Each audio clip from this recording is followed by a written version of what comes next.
Praise the Lord, isang mapagpalang araw po sa bawat isa po sa atin. Purihin ang Diyos sapagkat ngayong araw na ito ay tayo po ay excited na mag-aral po ng salita po ng Diyos. Makamusta na po kayo? Purihin po ang Diyos at talagang napakabuti niya sapagkat tayo po ay binayaan niya ng pagkakataon na tayo po ay mag-aral ng kanyang buhay at makapangyarihang salita. Purihin po ang Diyos mga kapatid sapagkat nangako ang Diyos that if we study the Word of God, course, ang ating pananampalataya po ay tataas. Romans chapter 10 verse 17, that faith cometh by hearing and hearing by the Word of God. Ngayon pong araw na ito ay in line po sa ating pong theme for the month of July about one in Christ's will. My topic today is about understanding God's will. Maintindihan, napakasarap po na ang isang tao po ay maunawaan niya at maintindihan niya yung kalooban ng Diyos. Siguro wala na pong taong maligaya, mapagtagumpay, kundi yung taong nakakaunawa ng kalooban ng Diyos sa kanya pong buhay. Pag-aralan po natin, sama-sama po natin pag-aralan kung ano po ang sinasabi po ng Biblia sapagkat sabi ng Biblia, you will know the truth and the truth will set you free. Malalaman mo ang katotohanan ang magpapalaya sa iyo. Sa umaga pong sa araw na ito, ay about understanding God's will. Kinuha po sa aklat po ng Proverbs chapter 16 verse 9 sa Tagalog po, Kawikaan, kabanata 16, talata po 9. Ano pong sabi po dito? Ang tao ang nagbabalak, ngunit si Yahweh ang nagpapatupad. Purihin po ang Diyos. Sandali po tayo yumuko at tayo po ay humingi ng gabay sa ating Panginoon. Dakila at makapangyarihang pong Diyos, aming amang sumasalangit, aming pong hinihiling Panginoon, na pagkadalisayin mo ang aming mga puso sa oras na ito. Higit sa lahat, Panginoon, patawarin mo po kami sa lahat ng aming pong mga kasalanang nagawa, Lord God. At Lord, salamat sa iyong salita.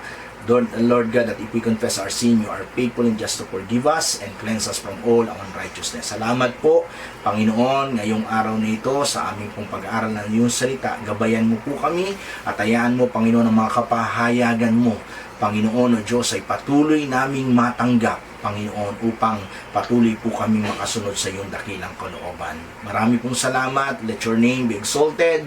Let your name be magnified, O God, as we study your word. We thank you and we bless you, Lord. Receive all the glory in Jesus' name. Amen and amen. Purihin po ang Diyos sapagkat tunay nga, sabi po ng Proverbs chapter 16 verse 9, a man's heart's plan his way, but the Lord direct his step. Praise God. Mahilig po tayong magplano. Marami ho tayong plano sa ating pong buhay, sa ating pamilya. Kung ikaw ay isang ama o ikaw ay isang pamilyadong tao, of course, nagpaplano ka para sa iyong pamilya, para sa inyong pang-araw-araw at nagastusin sa lahat ng bagay ipinagpaplanuhan. Ngunit salamat sapagkat ang Diyos sa kanyang mayaman at makapangyarihang salita ay binibigyan niya po tayo ng gabay. Gabay na kung saan tayo po ay magiging matagumpay. At higit sa lahat, magagawa po natin ang kanyang kalooban na magbibigay po ng katuwaan, kagalakan sa puso po ng Diyos. Sabi po ng salita ng Diyos, ang tao ang nagbabalak, ngunit si Yahweh ang nagpapatupad. Marami ho tayong plano. Marami ho tayo, ako bilang ama, napakarami kong plano para sa aking mga anak, para sa aking pamilya. At of course, sa bawat individual, hindi ka man pamilyadong tao, marami kang plano para sa iyong sarili. Ano ba yung gusto mong mangyari? Ano ba yung gusto mong maabot? Ano ba yung gusto mo para sa iyong buhay? Lahat yan ay pinagpaplanuhan. Ngunit salamat sa salita ng Diyos sapagkat ang tao raw po ang nagbabalak, nagpaplano, ngunit ang Diyos ang nagpapatupad. Tandaan po natin, ang tao ang nagpaplano, ngunit ang Diyos ang nagpapatupad. Kaya nga mga kapatid, dahil alam natin ito, ang salita po ng Diyos, sabi po ng Isaiah 41 verse 10, fear not, for I am with you, do not be dismayed, for I am your God, I will strengthen you. I will strengthen you, I will help you, I will uphold you with my victorious right hand. Ito'y pangako ng Diyos mga kapatid. Kaya sa mga plano po natin, huwag tayong matakot. Though we are facing right now this pandemic COVID-19, yung mga plano ho natin, remember this mga kapatid, No one can thwart the will of God, the plan of God in our life if we trust the Lord our God. Kapag tayo po ay nagtitiwala sa Diyos, walang po pwede po na magpigil sa plano po ng Diyos na plano po natin na nakaugnay sa plano po ng Diyos. Praise God. Sabi po ng salita ng Diyos sa Exodus chapter 14 verse 14, no, the Lord shall fight for you and you shall hold your peace.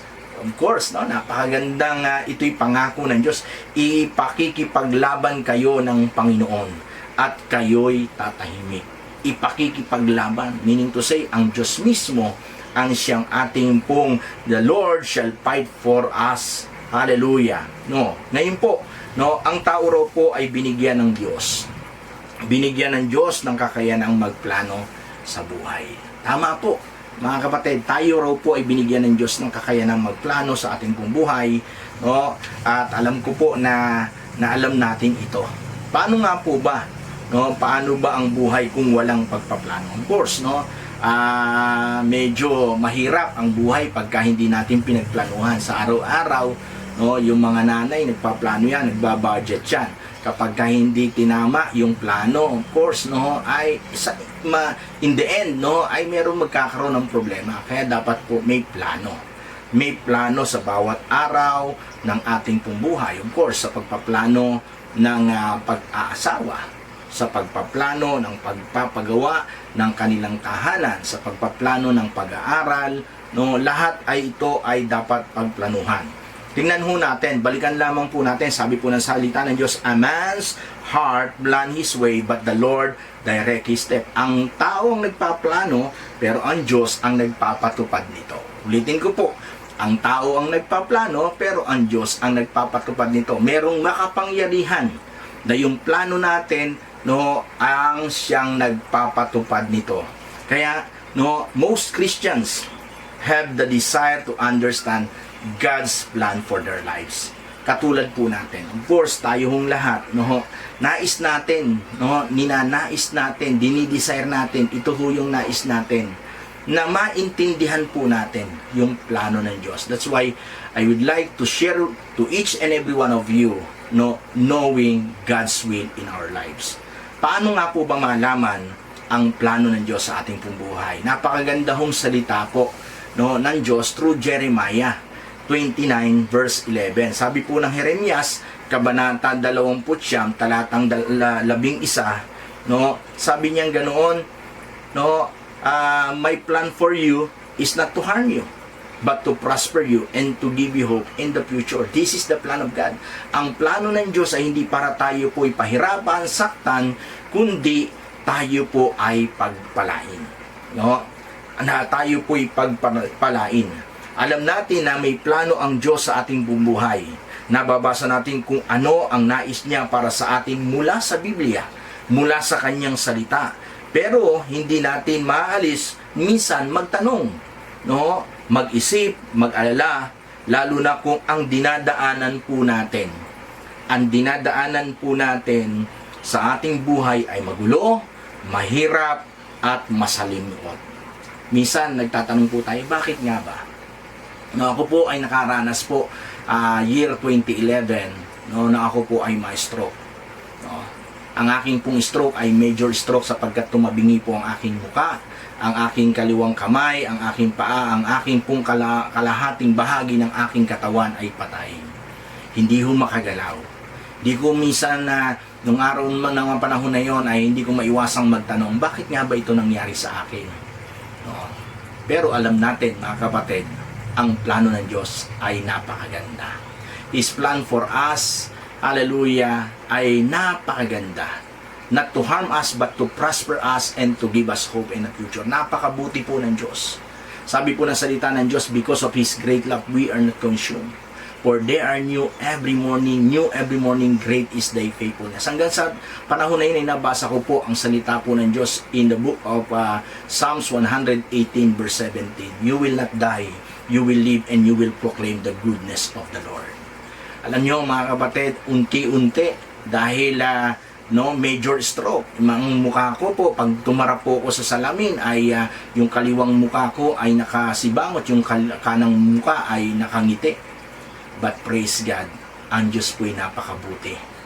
Ang kanyang pag-ibig ay hindi nagmamaliw, ang kanyang kapangyarihan ay hindi nababawasan, hindi nagbabago magpakailanman. He is a miracle working God. Pinagaling niya po ako. Pinagaling niya po ako. Napakabuti po ng Diyos. Kaya nga, no, itong katuruang ito ay napakahalaga na maintindihan po natin. Maintindihan natin, malaman natin, no, yung kanyang kalooban na sa kabila po ng mga matitinding pagsubok na ating pinagdadaanan. Remember this, that we have a big God, and His plan for us, hallelujah, ay kailanman hindi magbabago. Tayo po ay kanyang pinagpalang tunay. And sometimes, mga kapatid, no, we became disappointed kapag yung plano natin ay hindi nangyayari. Normal na nangyayari na yan po ay that is a normal reactions na nararamdaman ng isang tao na yung plano niya ay hindi na nauugma o yung nangyayari doon sa plano niya ay normal na maramdaman niya to. Lalo tigit sa mga taong hindi nakakaunawa ng kanyang salita. Ngunit, hallelujah, kung ikaw ay naiintindihan mo ang plano ng Diyos, anuman ang dumating, anuman ang mangyari, still, magtitiwala ka that God is in control. Maganda ang kanyang plano. Hallelujah. We must be patient and have faith in God's timing. Hallelujah. Uulitin ko po, we must have patience and have faith in God's timing. His timing is perfect. Hallelujah. Amen po ba? Hallelujah. His timing is perfect. But it is often frustrating when it doesn't go exactly what we expected. Kapag ka hindi dumarating sa tamang araw nung ating inaasahan, minsan napuprostrate po tayo. Minsan nalulungkot po tayo. Kung minsan nalulugmok po tayo. Pero kapatid, kaibigan, hallelujah, meron po tayong Diyos, hallelujah, na hindi ho nauhuli, no, ang kanyang mga katugunan sa lahat po ng ating pangangailangan. Sabi po na Ecclesiastes chapter 3 verse 11, He has made everything beautiful in His time. He has also set eternity in the human hearts, yet no one can fathom what God has done from the beginning to the end. Wow! Napakagandang pangako. Yung oras na nakita natin ay pwedeng hindi yun ang oras para sa Diyos. Minsan, no, kala natin yun na. Pero hindi pa pala yun. Kala natin ito na yung pagpapala. Pero may magandang pagpapala pa pala ang Diyos. Yan ay kakarampot pa lamang na ating nararanasan. May masigit na maganda at malaking pagpapalang nakalaan sa mga taong tunay na nagtitiwala sa ating Panginoon. Yun sa tingin natin, iyon ang solusyon sa ating problema, na sa problema natin, pero sa Lord, mas best pa ang darating. Mas best pa ang darating. Hallelujah. Yung sa isip natin, ito yung tagumpay na yun, hallelujah, pala sa ating Panginoon ay hindi pa yon. May mas maganda pang darating. Let us trust the Lord. And He has a wonderful plan in our lives. May mas dakila, may mas maganda pang plano ang ating Panginoon. Praise God. Kailangan nating magtiwala na may mabuting plano ang Diyos sa bawat isa. May maganda at mabuting plano ang ating Panginoon sa bawat isa. Kaya dumating man tayo, hallelujah, sa matinding problema, kaya natin, hallelujah, na magtiwala sa Diyos. Sapagkat Siya ang nangako, hindi niya tayo pagkukulangin. Now, tatlong bagay po ang gusto ko pong iwan about, hallelujah, knowing God's will. Paano nga po ba, mga kapatid? Una po, surrender your will to God. Surrender your will to God. Before God's will begin to reveal His will to you, you must be committed to doing whatever it is that He is a desire for you to do. Mga kapatid, kung may inaasahan ka sa Lord, dapat ipakita mo rin sa Kanya na desire mong matanggap yon Hallelujah. Sabi ng Psalm 37 verse 4, delight yourself in the Lord, and He will fulfill your heart's desire. You must delight first yourselves to God. Hallelujah. Surrender your will to God. Maraming tao gustong maranasan, no, yung pagpapala, pero nakalulungkot, ayaw isurrender ang buhay sa Diyos. Hindi mataranasan ng isang tao ang tunay na kasaganaan, pagpapala, at kapayapaan ng buhay maliban na isurrender niya ang kanyang buhay sa ating Panginoon. Tanggapin niya si Jesus bilang Panginoon at tagapagligtas. Surrender your will to God. Surrender your will to our God. Sabi ni Paul in Romans chapter 12 verse 1 and verse 2, no wonder why St. Paul saying this, I beseech you therefore, brethren, by the mercy of God, that you present your bodies as a living sacrifice, holy, acceptable to God, which is your reasonable service. Do not conform to this world, but be transformed by the renewing of your mind, that you may prove what is that good and acceptable and perfect will of God.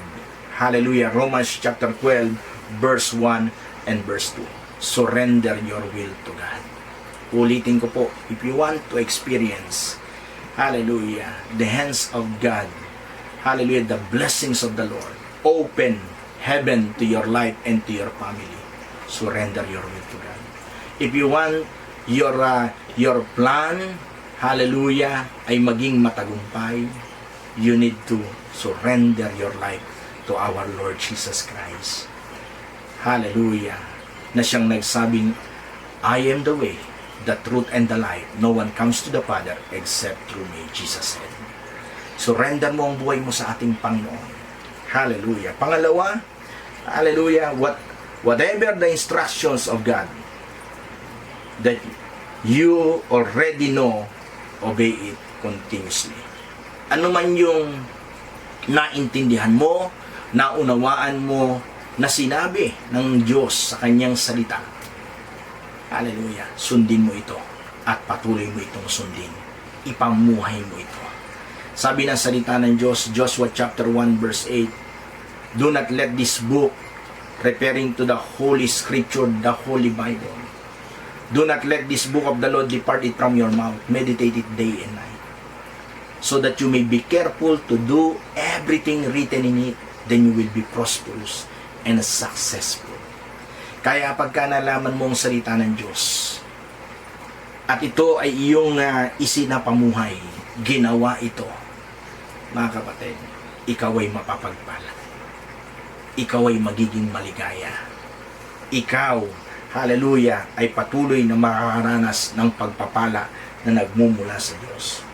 Magpatuloy tayo sa bawat pagkakataon. Ang isang bagay na alam mong tama pero hindi mo ginagawa, ikaw ay nagkakasala. Kaya kung alam mong tama, instructions ng Lord, gawin mo ito. Hallelujah.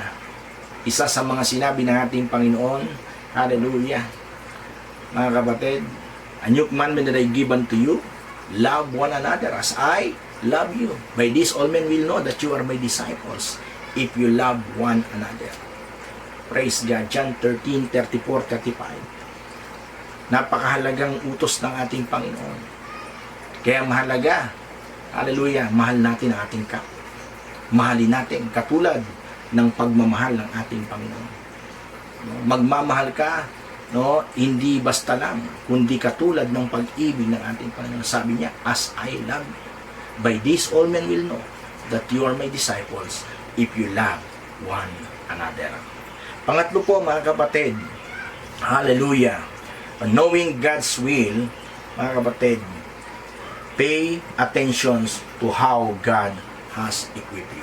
Alam niyo po, mga kapatid, mahalaga, no, na maintindihan po natin na tayo po nilikha ng Diyos to fulfill a specific role sa mundo po ito. Meron po tayong role. Hindi ka lamang ginawa ng Diyos just to exist, no? Masarap malaman, mga kapatid, na God has a plan and purpose why you exist in this world. Meron dahilan. May dahilan. Hallelujah. May dahilan, hindi ka lang basta nandyan. Meron kang specific role na gagampanan sa mundong ito. Ang isang katiyakan, narito ka to glorify the Lord. It is written in the Holy Bible, the reason why God created us is to honor Him. Ito ang dahilan. Kung bakit tayo nilikha sa mundong ito, kung bakit tayo nilikha ng Panginoon, ay para purihin at dakilain ng ating Panginoon. This is the reason why, hallelujah, God created you. This is the reason why you exist, to honor the Lord in your life, to worship God in your life, to know Him, and to glorify the Lord in your life. Hallelujah. Sabi po ng 1 Peter chapter 4, verse 10, as each one has received a gift, minister it to one another as good steward of the manifold grace of God. Praise the Lord. Napakasarap na malaman po na tayo po ay tinawag ng ating Panginoon. Ulitin ko po mga kapatid, tatlong bagay. Una, surrender your will, your life to the Lord. Hallelujah. At ang pangalawa po, no, ano man yung instructions na ipinagkaloob sa iyo ng Panginoon, gawin mo ito. Sundin mo to at ito'y iyong isa pamuhay. Ito'y lagi mong gawin. Hallelujah. At pangatlo, you must pay attentions. Hallelujah. Kung ano ang nais ng Diyos, how God has equipped you. Remember, no, hallelujah, you have the specific role. Hallelujah, sa mundong ito. To know God and to do His will. Hallelujah. Kaya mahalaga, no, sa akin pong pagtatapos, no, masarap malaman po ang kalooban ng Diyos. Masarap din po na gawin ito. At ito po yung ating isa pamuhay. Sabi ng Biblia, ang taong nagpaplano, ngunit ang Diyos ang nagpapatupad po nito. When God gives us, hallelujah, and desire, no, it's more of Him telling us, just wait for what I have in store. He will never give us false hope or lead us in the wrong directions. Hallelujah. Tiyak na may iniimpok po ang Lord na plano sa buhay natin. Amen po ba? Meron siyang ginagawa. Meron siyang iniimpok na plano. Meron siyang plano. Sabi ng Jeremiah 29:11, for I know the plans I have for you, says the Lord. Plans to prosper you, not to harm you.